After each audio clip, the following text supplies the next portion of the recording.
I'd invite Dr. Pat Dinneen to please rejoin at the podium. As I mentioned, we'd like to explore two questions. The first being, what have you learned today that makes you more excited about the church playing a role in impact investing? And secondly, what have you learned today that makes you more hesitant about the church playing a role in impact investing? And I'll be carrying the microphone around, and I'll turn the table over to Dr. Pat Dinneen to facilitate our discussion. Okay, it's your turn. This is not a panel. I'm facilitating. And the objective, and Ryan and Carolyn and I are all going to be taking notes, because this is preparation for Carolyn's remarks tomorrow morning. Feedback and reflection on day one. And these questions are very deliberately chosen to give the full perspective across the spectrum. What did you learn today that makes you excited about impact investing and the role of the church? But you didn't hear too many challenges today. Not too much focus on the risks. Father Seamus talked about some of the challenges, but in our panel we didn't get into too many of the challenges. So this is the opportunity, because we didn't have as much time as we wanted for questions and answers, to gauge the level of interest and the concerns, because by this time tomorrow, discernment about what is going to be the role going forward. This is only the beginning, but we want to make sure that we cover a lot of your concerns. So let's start with the positive. Let's go around the room. Please volunteer, because I don't want to call on people. So, what you've learned today from the speakers, but also as importantly from your networking at the lunches and the breaks. So Marcus, go ahead. Mike. I must confess that I am taken aback with the potential that I've seen here, and I don't buy this story anymore that you don't know anything about impact investing. Okay, and so you've done your homework well, and the same point that it comes from the GP. Okay, so be careful with this. What I'm going to say, but the church has the power and the influence to influence impact investing, period.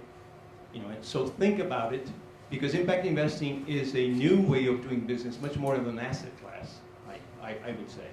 And it's being formed, and it's in not even its teenagerhood yet.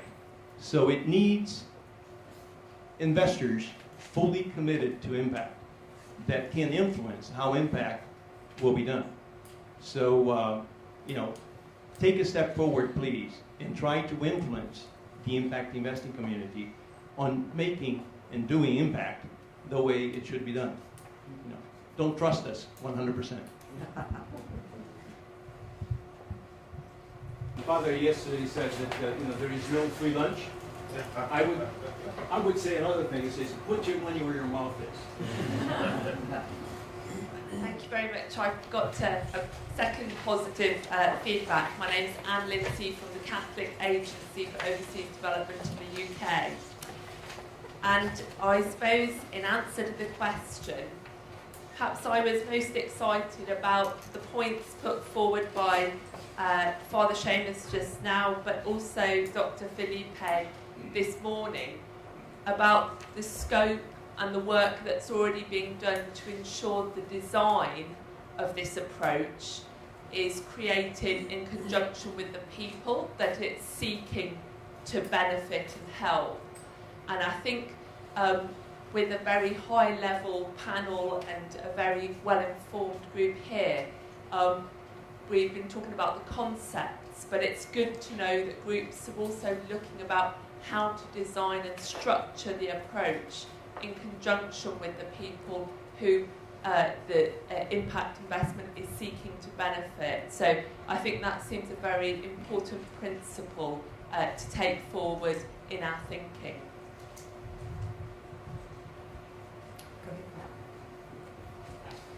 I think that one of the... Would you introduce yourself first? Okay, I'm Leonardo Becchetti from professor of economics from Tor Vergata.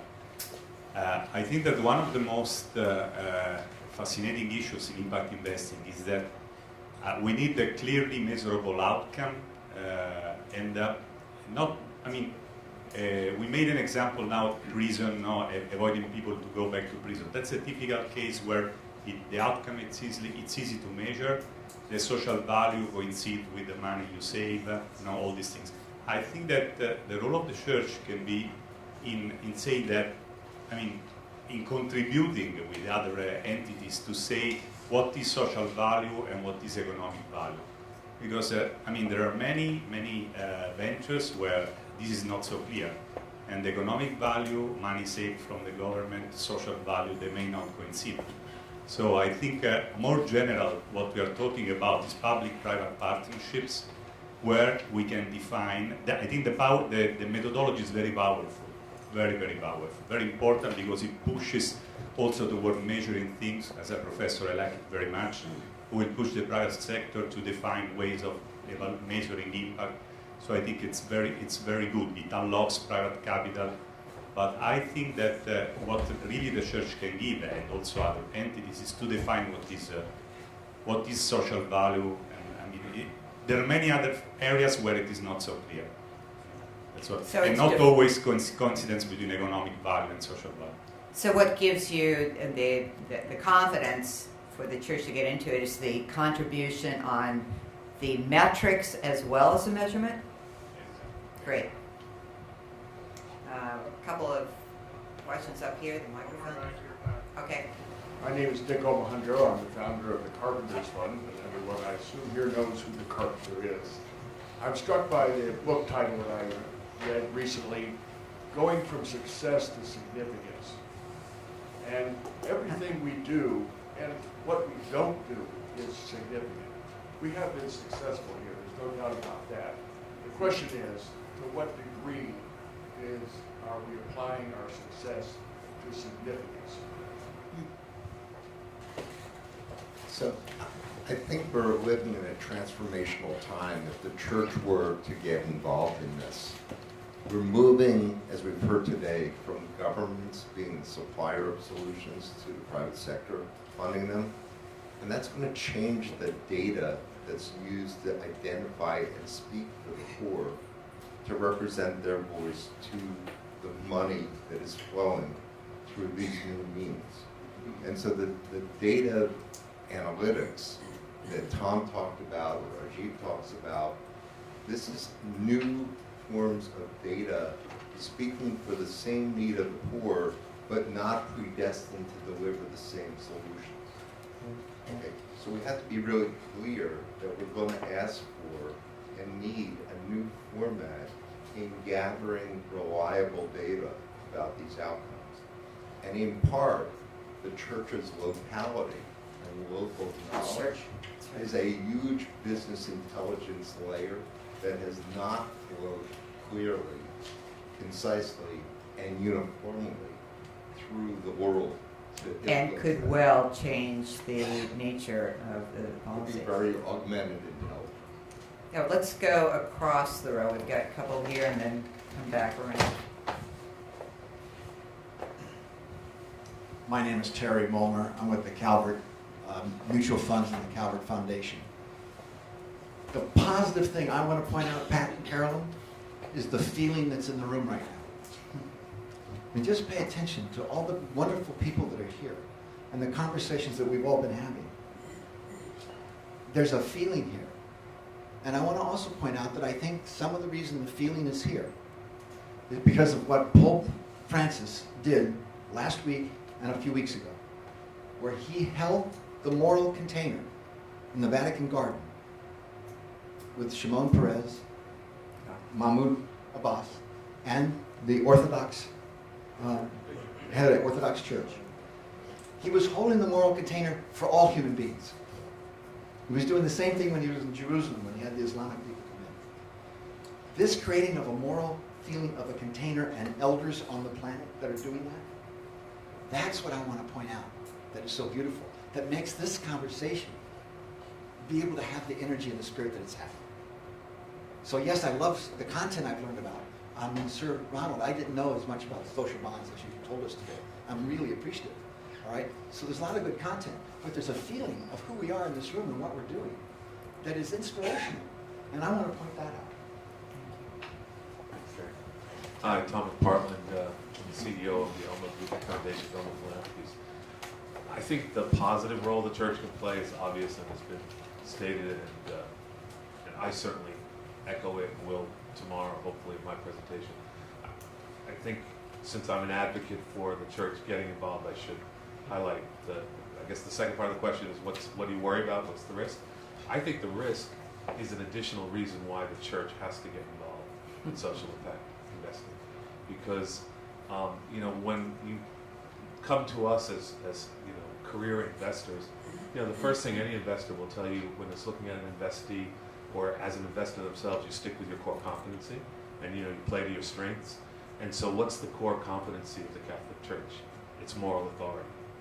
And so if you get into the space, you bring your moral authority into the social impact investing space and get to help inform those investors. So from us, from the private sector or the philanthropic sector, who want to make sure that we're maintaining that compass, you get to really influence that, I think, in a very significant way, right from the original governance or formation of the investment, I think. So it's a space you can stay out of because of some of those risks, but then I think you leave it to the private sector to define what that moral authority is. And I think that's... Well, it goes back to what Marcus was saying too about influencing. That's what we bring. We've got about 10 minutes left, and we do need to cover some of the risks and challenges as well. Tom, you just dodged that one. Turning it back. Can I have one more positive? I'm Sure. Mary Frances Metrick. I'm with Centerbridge, which is a New York-based investment firm. And it was so inspirational. I learned a great deal today about the space. And I wonder, as CRS thinks about how to engage the space, if it should be even more of an actor, if it should be a founder of an impact fund. The reason I say that is because I think it has a special mission and leadership role. I don't think within CRS, but as an affiliate organization. The other reason is that many funds formed, from my experience, have carried interest, which goes to the general partner. And that carried interest, if CRS or CRS affiliate were participating as a general partner, that would be capital that could go back into CRS for its giving role. So it could become sustainable in that regard as well. And I totally agree in Tom's model of the community bank in Oakland to avoid the conflicts. Thank you, Mary. You were coming around this. Oh, Tom. Okay, and there's some more in the back. Actually, while you're doing that, I just want to answer Mary Frances Metrick in a very simple answer, and that is we brought along a lot of people with us who wouldn't probably let us say no.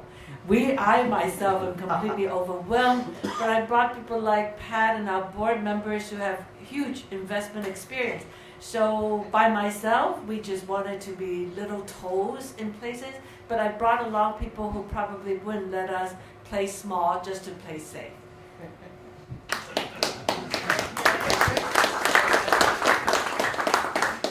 I'm Pat Harker, one of the CRS board members. So I got the message, Carolyn. But actually my question follows up on that in the previous comment. I think one of the risks for CRS and for the church is that in order for, in my view, impact investing to work, you need to get people to scale. Yes. And we often work in environments where there are a lot of small players, that we work with a lot of them, and that if we place a bet on one or two to bring them to scale, we run the risk of alienating a lot of people. And that is a risk, because a lot of these small, frankly, subscale operations, we run into in a lot of our operations around the world, and we today have difficulty working with them and partnering with them. Sometimes we stumble, like in places like Haiti, into them and bump into them in various ways. And it's an issue of how to get to scale and how to drive scale to get maximum impact, while not turning people off and creating some other kind of social unrest among the other small entrepreneurs that we work with. And on that point, you're going to be hearing from Paul Pollack tomorrow, who's going to give you some ideas about scaling. But back to what Raj was saying too, the partnerships. Who else? Father Michael Cherney. I work with Cardinal Turkson at Justice and Peace. I'm not speaking in the second half because I'm distressed or nervous, but because it didn't fit in the first. And that is, what do we mean by church? What do we mean by church? And when we, in this room and at this time, mean Pope Francis and Cardinal Turkson, that's very encouraging and that's very lovely, but it's not only untrue, it's also contrary to their wishes. Because both Pope Francis and Cardinal Turkson and many others will say that the real church is not in Rome, it is in Rochester and in Rotterdam and in New Delhi and in Beijing and so on. And so when you say church, you really should be thinking bishops and conferences of bishops and parish priests and the sisters who work with the people and the people themselves. That's the church. And we're here to help and to network and to bring you together. But please, the real church isn't here. The real church is there. And I really think that as you go through all the sentences you wrote down today, which have the word church in them, if you parse it and you take out Rome and you put in the church that you're thinking of, you'll be much closer on target, and we'll also be in a better position to figure out what you are asking us to help you to do, because we cannot be your partner in the investment. Maybe we can be your partner in other things, but we're not here as a potential investment partner, I don't think. We, when I speak for Pope Francis and Cardinal Turkson. Giving us a lot to think about. Thank you. I'm Tom McLean. I'm the General Treasurer of the Society of Jesus. Mike stole my thunder. But I would just also want to add that we should avoid a dualism when we're talking about the church and the private sector. That's the church in the private sector. And it is the laity, that is where it happens. So, I often had that sense that the church was you, but it's us. I'm Father Carl E.B., Congregation of Holy Cross. And my uneasiness, it goes back to the presentation we had on the social teaching of the church, and saying that there were other religions also involved and we had to understand their traditions also. That it's not only Catholics that have to be concerned about the inequity in our world, but the church and all other people of other faiths and even all good human beings have to be concerned about what we were talking today. So when we talk about the church, it is local, but we also have to engage other churches also in this, I think. That's great. We'll be hearing from some of those people tomorrow. We've got about 5 more minutes. It's Father Andrew Small from the Pontifical Mission Societies. The church piece was going around my head all day. I was going to suggest, given the time it's at the cocktail hour, do a drinking game every time somebody says the word church. I've been doing it in my head all day. And the definitional question is absolutely there, although I don't want to disabuse Father Michael.